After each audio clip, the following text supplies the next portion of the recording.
মানুষটা বড্ড একঘেয়ে। কারো শীতল হাতের ছোঁয়া পেয়ে আরিয়ান চোখ খুলে তাকায়। চোখাচোখি দুইজনের।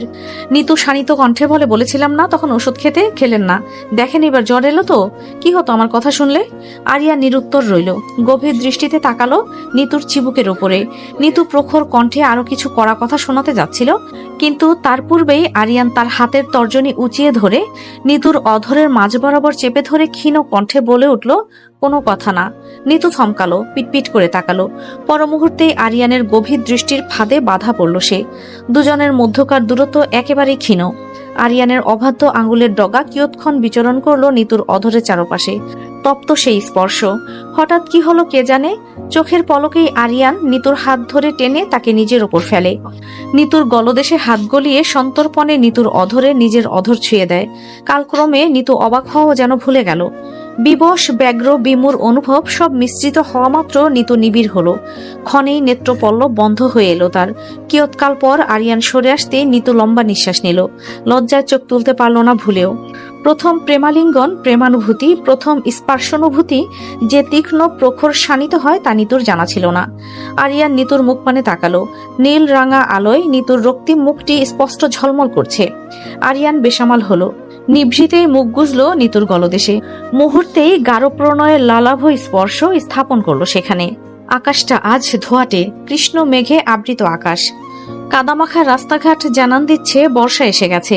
ক্ষণেই দমকা হাওয়ার দল এসে মাটিতে পড়ে থাকা নিতুর ওড়নার শেষাংশটুকু শূন্যে ভাসিয়ে দেয়। নিতু দ্রুতগামী হাতে ওড়নাটা হাতে পুরে নিয়ে অবসন্ন দৃষ্টিতে তাকায় কলা ভবনের বারান্দার দিকে। সেখানে স্পষ্ট দুইজন ব্যক্তিকে একত্রে হাসতে এবং কথা বলতে দেখা যাচ্ছে। মাঝে মধ্যে হাঁটা থামিয়ে কিছু আলাপ আলোচনাও করছে। তাদের এমন ভাব নিতু সহ্য হলো না।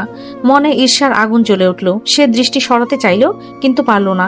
বারংবার দৃষ্টি গিয়ে স্থির হলো সেখানেই। সপ্তাহখানেক হতে চলল আরিয়ান কাজের অজুহাতে এদিক ওদিক দৌড়ে বেড়াচ্ছে। 2 মিনিট কথা বলারও অবকাশ নেই নিতুর সাথে। অথচ এখন দেখো ঠিকই তাপসী মিসের সাথে কিভাবে হেসে খেলে কথা বলছে সে। রাগ হলো নিতুর। তার চেয়ে বেশি হলো অভিমান। সময় যত গড়ালো অভিমানের পাল্লা যেন ভারী হলো। মানুষটার আশেপাশে কেন শত মাইল দূরেও কেউ অবস্থান করুক সেটা তার ভালো লাগে না। আকস্মাৎ পাশ থেকে নিধি বলে ওঠে, শুনলাম তাপসী ম্যামের বিয়ে সামনে। নিতু দৃষ্টি ঘুরিয়ে নিধির দিকে তাকালো। পাশ থেকে মাহিন গরম গরম সিঙ্গারায় একটা কামড় বসিয়ে বলল, হ্যাঁ শুনলাম তো, কিন্তু আমার না তার বরকে দেখার খুব ইচ্ছা।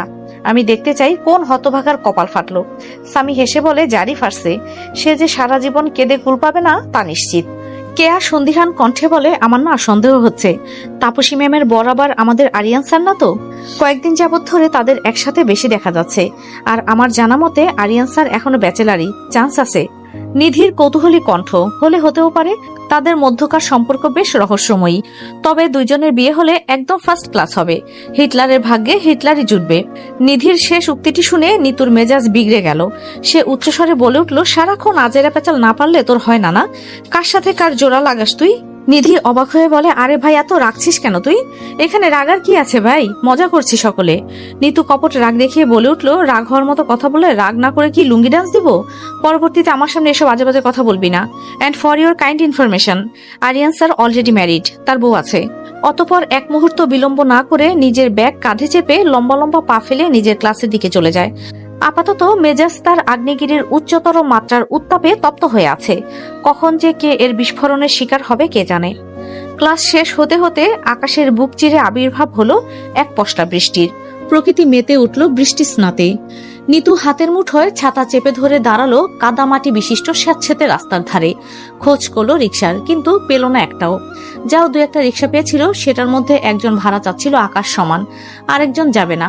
নিতু ভীষণ বিরক্ত হলো। অবশেষে না ধৈর্য কুলাতে পেরে হাঁটা শুরু করে দেয় সামনের দিকে। 5 মিনিটের পথ হাঁটার পরপরই নিতুর পাশে এসে একটি গাড়ি দাঁড়ায়। নিতু ঘাড় ঘুরিয়ে তাকায়। কালো রঙের গাড়িটিতে একবার নজর বুলিয়ে পুনরায় হাঁটা দেয়।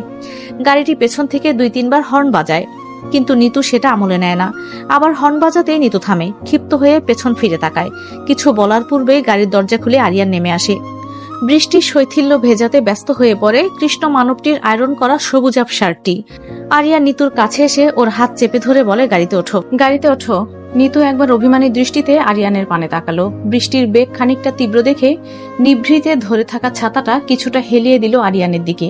অতঃপর খুব সতর্কতার সাথে আরিয়ানের হাতের মুঠো হতে নিজের হাত ছাড়িয়ে নেওয়ার চেষ্টা করলো। ক্ষীণ কণ্ঠে বলল, আমি একা যেতে পারবো, আপনি যান। নিতুর কর্মকাণ্ড দেখে আরিয়ানের ভুরু কুঁচকে এলো। হাতের বন্ধন দৃঢ় করে অধিকারের সহিত বলে উঠল, নিতু, উঠতে বলেছি না আমি তোমাকে? নিতু চারপাশে একবার তাকালো। রাস্তার মানুষজনের খুব কম আনাগোনা, তাদেরকে কেউ সেরকম পরোক্ষ করছে না, কিন্তু তবুও যদি ভার্সিটির কেউ যাতায়াতের সময় তাদেরকে একসাথে দেখে ফেলে তাহলে বিচ্ছিরি একটা ব্যাপার স্যাপার ঘটে যাবে। নিতু সেই ভীতি নিয়েই কোনো রকম দ্বিরুক্তি না করে আরিয়ানের সাথে গাড়িতে উঠে বসলো। মৌনতা বজিয়ে রেখে নিজেই নিজের সিট বেল্টটা লাগিয়ে নিল। আরিয়ানকে সুযোগ দিল না তার কাছে ঘেঁষবারও। কিন্তু আরিয়ান কি আর দম্বার পাত্র? সে গাড়িতে ওঠা মাত্র নিতুর এক প্রান্তে ঝুলে থাকা ওড়না টেনে নিয়ে নিজের আর্দ্র মাথা মুছতে উদ্যোগী হলো। নিতু এক মুহূর্তের জন্য ভরকে গেল, নয়ন যুগল বৃহৎ করে তাকালো, তবে টু শব্দ পর্যন্ত করলো না। নির্বিকার থেকে দেখে গেল সব। আরিয়ান নিজের কার্য শেষ করে সোজা তাকালো নিতুর পাংশুটে মুখের দিকে। সে বেশ বুঝলো নিতু তার উপর রাগান্বিত, কিন্তু ঠিক কি কারণে সেটা ধরতে পারলো না। আরিয়ান গলা ছেড়ে জিজ্ঞাসা করলো, কি হয়েছে? এমন গাল ফুলিয়ে বসে আছো কেন? নিতু নিজের ওড়না ঠিক করে পড়ে যাওয়া ঘোমটা পুনরায় মাথায় তুললো। আরিয়ানের কথা সম্পূর্ণ অনাগ্রহ করে হেয়ালি দৃষ্টিতে তাকালো বদ্ধ জানালার বাহিরে। আরিয়ান নিতুর কাণ্ড কারখানা দেখে নিতু চিবুকটি চেপে ধরে মুখটা নিজের দিকে ঘুরায়। রাগ করে আছো কেন? নিতু তবুও কথা বলল না। আরিয়ান ধৈর্যের সহিত চিবুক হতে হাত সরিয়ে ধীর গতিতে কানের পৃষ্ঠে নিতুর এলোকেশি গুছিয়ে দিতে দিতে বলল, কি কথা বলবে না? নিতু এবারও কিছুই বলল না। আরিয়ান বেশ ব্যাপারটা বুঝতে পারে নিতুর পেটে এখন বোমা ফেলেও কথা বের করা যাবে না। মেয়েটা প্রচন্ড মাত্রায় রেগে আছে, তবে এটা রাগ নাকি অভিমান সেই তফাৎটা আরিয়ান জানে না। তবে আপাতত নীরব থাকাই শ্রেয়। তাই সে কথা দীর্ঘ না করে গাড়ি স্টার্ট দিতে মনোযোগী হলো। গাড়ি স্টার্ট হতেই নিতু আর চোখে একবার আরিয়ানের দিকে তাকালো। আরিয়ানের নীরবতা মুহূর্তেই নিতুর রাগ দ্বিগুণ বাড়িয়ে দিল। সে মুখ ফুলিয়ে মুখ ঘুরিয়ে বসে থাকলো। কিঞ্চিত সময়ের ব্যবধানে বৃষ্টির বেগ তীব্র হতে তীব্রতর হলো। রাস্তাঘাট হলো ঘোলাটে ধোঁয়াশে। এর মাঝে গাড়ি চালানো বিপজ্জনক বলে আরিয়ান কিছু দূরে গিয়ে নীরব পরিবেশের সন্ধান পেতেই রাস্তার ধারে গাড়ি থামালো। অতঃপর তাকালো নিতুর পানে। নিতু তখনও শ্যামল ধরনের বৃষ্টিস্নাত দেখতে বিভোর, মন নেই তার অন্য কোথাও।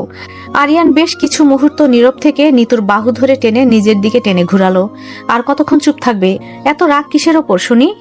নিতু চোখ তুলে তাকালো, দৃষ্টি তার অভিমানের কালো মেঘে ঢাকা। আরিয়ান বলল, আচ্ছা তুমি কি চাইছো? আমি তোমার রাগ ভাঙাতে কিছু করি? যদিও রাস্তায় সেই সব সম্ভব না, তবে চুমু চলবে? আরিয়ানের বেসামাল কথা শুনে নিতুর কান গরম হয়ে আসে। সে চোখ পাকিয়ে তাকায় আরিয়ানের পানে। মানুষটা সেই রাতের পর থেকেই কেমন নির্লজ্জ বেসামাল হয়ে উঠেছে। কথার লাগাম বলেও যে কিছু মানুষটা সেই রাতের পর থেকেই কেমন নির্লজ্জ বেসামাল হয়ে উঠেছে। কথার লাগাম বলেও যে কিছু একটা আছে, সেটা যেন একদম খেয়ে দিয়ে হজম করে বসে আছে। নিতুর রক্তিম মুখশ্রী দেখে আরিয়ান এবার নিজের সিট বেল্ট খুলে সত্যি সত্যি কিঞ্চিত ঝুঁকে পড়লো নিতুর দিকে। তা দেখে নিতু দ্রুত অন্যদিকে মুখ ঘুরালো। বিড়বিড় করে বলল, এখন আমার কাছে আসছেন কেন? তাপসী ম্যামের কাছে যান। কথাটা শুনে আরিয়ান থমকালো। মুহূর্তেই কপালে 3টে ভাঁজ ফেলে বলল, তার কাছে কেন যাব? নিতু অন্য পাশে মুখ ফিরিয়ে রেখে উত্তর দিল, যেখানে আপনার পুরো সময় তার জন্য নির্ধারিত, সেখানে তার কাছে যাওয়ার কথা নয় কি? কথাটা শুনে আরিয়ান স্তম্ভিত হয়ে তাকালো। কি বলছো এইসব? আমার সময় তার জন্য নির্ধারিত হতে যাবে কেন? নিতু খাপছাড়া কণ্ঠে বলল, হবে না কেন? তার সাথেই তো আপনার ওঠা বসা, হাসি তামাশা। আজকেও তো দেখলাম কলাভবনের নিচে কি সুন্দর হেসে খেলে কথা বলছেন। আরিয়ান এক মুহূর্তের জন্য থমকালো। ঘটনাক্রমে বুঝে উঠতে তপ্ত নিঃশ্বাস ফেলল। অতঃপর কিছু একটা সরু হাসি হেসে বলে, তাতে সমস্যা কোথায়? খারাপ কিছু তো করছিলাম না। নিতু তীক্ষ্ণ দৃষ্টিতে তাকালো। না, সমস্যা হবে কেন? যার সাথে ইচ্ছা তার সাথে কথা বলেন, আমার কি? আরিয়ান মিহি হাসে। তুমি কি আমাকে নিয়ে জেলাস ফিল করছো? করলেও কি আপনার এতে কিছু যায় আসে? বউয়ের সাথে 2 মিনিট কথা বলার সুযোগ পান না, অথচ বাইরের মানুষের সাথে কথা বলার ঠিকই সময় থাকে আপনার। বউকে তো এখন আর ভাল লাগে না। বউ বুঝি আমার সাথে কথা বলার জন্য মরিয়া হয়ে আছে? কই, দিনে তো একবারও ফোন পাই না তার থেকে আমি। ফোন বন্ধ থাকলে মানুষ কিভাবে বুঝবে কেউ আদৌ তাকে ফোন করেছিল কিনা? আর এমনিতেও আপনার মনোযোগ অন্যতে সীমাবদ্ধ। আমাকে নিয়ে ভাবার সময় আছে আপনার? আরিয়ানের সহজ স্বীকারোক্তি, না নেই। নিতু থমকালো। মিনিটের ব্যবধানে দৃষ্টি নম হয়ে এলো তার। অভিমানের প্রখর পরিশুদ্ধ বিষে বিষাক্ত হয়ে উঠল মন। মুখ ঘুরিয়ে সে দৃষ্টি বাইরে স্থাপন করে। আরিয়ান হেসে নিতুর বাম গালে হাত গলিয়ে দিয়ে নিজের দিকে ফিরায়।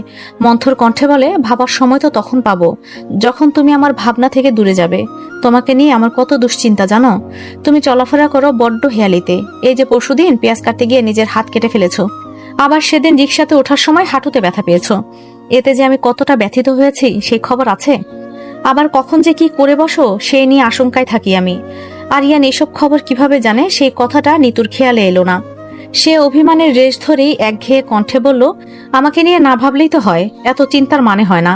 মানে আছে কিনা জানি না, তবে তোমাকে নিয়ে আমার ভাবনার শেষ নেই, হোক সেটা ক্ষুদ্র বিষয়েও। আর আমার জীবনে এক নারী সবচেয়ে বেশি প্রাধান্য পেয়েছে, আর সেটা হচ্ছে তুমি। তোমার ইনসিকিউর ফিল করার কোনো দরকার নেই, আমি তোমারই। নিতু তাও গলল না, স্থির বসে থাকলো। আজ যেন আরিয়ানের কথা তার অন্তঃকরণ স্পর্শই করতে পারছে না। আরিয়ান বুঝলো নিতুকে সব ব্যাখ্যা না করা পর্যন্ত সে গলবে না, বুঝবে না পরিস্থিতি। সে দীর্ঘ নিঃশ্বাস ফেলে পেছনের সিট থেকে একটা শপিং ব্যাগ টেনে সামনে আনে, ভেতরের থেকে একটা বিয়ের কার্ড বের করে নিতুর দিকে এগিয়ে দেয়। তখন মিস তাপসী আমাকে তার বিয়েতে আমন্ত্রণ করছিল। ভদ্রতা সূচক তাকে নতুন জীবনের জন্য শুভকামনা জানাচ্ছিলাম আমি, আর কিছুই না। স্বেচ্ছায় কথা বলতে যাইনি আমি। আর আমি এই কয়েকদিন সত্যি বিজি ছিলাম। রেস্টুরেন্টের জায়গা নিয়ে কিছু ইস্যু হয়েছিল, তাই সেটা নিয়ে দৌড়াদৌড়ির ওপর থাকতে হয়েছে আমাকে। তাই তোমার সাথে তেমন একটা যোগাযোগ রাখতে পারিনি। নিতু আর চোখে বিয়ের কার্ডটার দিকে তাকালো। মুহূর্তে রাগটা পড়ে গেল জমিনে। অভিমানী মেঘগুলো সরে গেল নিভৃতে। নিতু বলল, সেটা আমাকে আগে বললেই হতো। আরিয়ান দীর্ঘশ্বাস ফেলল। কার্ডটা পুনরায় ব্যাগে ঢুকিয়ে রেখে সেটা পেছনের সিটে রেখে দিতে দিতে বলল, তুমি যে এত হিংসুটে আমার জানা ছিল না। দিন দিন তোমার যে কত রূপ আর দেখবো আমি।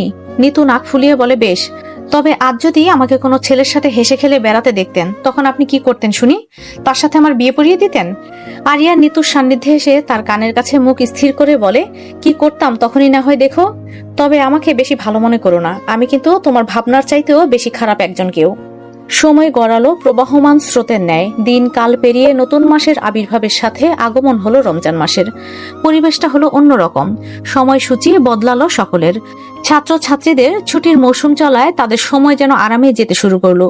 রহমতের সপ্তম দিন শেষ হওয়া মাত্র পরের দিন নিতুর বাসা থেকে ইফতারির দাওয়াত এলো আরিয়ানদের জন্য। অবসর থাকায় আরিয়ান এবং কেউই সেই দাওয়াত নাকচ করেনি। সকাল থেকেই সাহেলা প্রচন্ড ব্যস্ত। একা হাতে সব সামলাতে না পেরে নিজের সাথে দুই মেয়েকেও কাজে লাগিয়ে দিয়েছেন তিনি। একসময় স্পৃহা কাজ করতে করতে হাঁপিয়ে উঠে চেঁচামেচি শুরু করে, কিন্তু পরক্ষণেই সাহেলার জোরদার ধমক খেয়ে চুপ বনে যায়, নীরব মনে কাজ করতে থাকে। অন্যদিকে নিতু কাজ করার ফাঁকে ফাঁকে হাঁসফাঁস করে উঠছে। তলপেটের ডান দিকটায় চিনচিন ব্যথা অনুভব হচ্ছে তার, তবে তা সহ্যনীয়। গ্যাস্ট্রিকের ব্যথা ভেবে নিতু বিষয়টা আমলে নেয় না, নিজ মনে কাজ করতে থাকে। এমন ব্যথা প্রায়শই হয় তার। আরিয়ান আসে বিকালের দিকে। কথায় কথায় সন্ধ্যা নেমে আসতেই টেবিলে এসে বসে সকলে। স্পৃহা আর নিতু ধীরে ধীরে টেবিল সাজাচ্ছে। আরিয়ান নিতুর দিকে তাকালো। মুখটা কেমন নির্জীব রক্তশূন্য দেখাচ্ছে, চোখে মুখে কেমন ব্যথা তুরে ছাপ। নিতুকে দেখা মাত্র সর্বপ্রথম আরিয়ানের মাথায় একটাই এলো, মেয়েটাকে এমন দেখাচ্ছে কেন? ও কি অসুস্থ? এইদিকে নিতুর তলপেটের ব্যথা যেন সময় গড়ানোর সাথে সাথে বিস্তার পাচ্ছে। ব্যথায় মরে যাচ্ছে এমন এক দশা, কিন্তু ব্যথাটা কিসের সেটা শনাক্ত করতে পারল না নিতু। তবে স্বাভাবিকভাবে প্রতি মাসে নিয়মমাফিক যে ব্যথা ওঠে, এটা সেই ব্যথা না। গ্যাস্ট্রিকের ব্যথাও এত তীব্র হয় না। কিছুটা আশঙ্কা হলো বটে তার, কিন্তু তবুও কাউকে সে খবরের সন্ধান না দিয়ে সে ঠোঁটে ঠোঁট চেপে সকল কাজ করেই গেল। কেউ আর ধরতেও পারল না তার ভেতরকার অবস্থা। অবশেষে মাগরিবের আজান পড়তেই সকলে ইফতারির জন্য উদ্যোগী হয়। সবাইকে খাবার পরিবেশন করে নিতু নিজেও বসে, দোয়া পরে খেজুর হাতে নেয়। তাতে ছোট একটা কামড় বসানো মাত্র ব্যথাটার সহ্যের সীমা পেরিয়ে যায়। চেয়েও নিজের আর্তনাদ চেপে ধরে রাখতে পারল না সে। নিজের পেট জড়িয়ে ধরে তীব্র স্বরে চেঁচিয়ে উঠল সে। আরিয়ান তখন শরবতটা মাত্র অর্ধেক শেষ করেছিল। এর মাঝেই নিতুর আর্তনাদ শুনে থমকে যায় সে। হতভম্ব হয়ে তাকায় নিতুর পানে। নিতু নিজের ভারসাম্য না রাখতে পেরে চেয়ার থেকে পড়ে যেতে নিলে আরিয়ান দ্রুত এসে তাকে নিজের বুকের সাথে ঠেস দিয়ে ধরে। নিতুর লাল হয়ে আসা মুখে আলতোভাবে হাত রেখে ব্যাকুল কণ্ঠে জিজ্ঞাসা করতে থাকে, কি হয়েছে নিতু? এইভাবে চিল্লালে কেন? কোথাও কি সমস্যা হচ্ছে তোমার? এই নিতু, তাকাও আমার দিকে, বলো। কিন্তু ব্যথার তাড়নায় জবাব দিতে পারে না নিতু। ধীরে ধীরে নিস্তেজ হয়ে পড়ল সে। কিছু বুঝে ওঠার পূর্বেই পরিবেশটা যেতে শুরু করে প্রতিকূলে।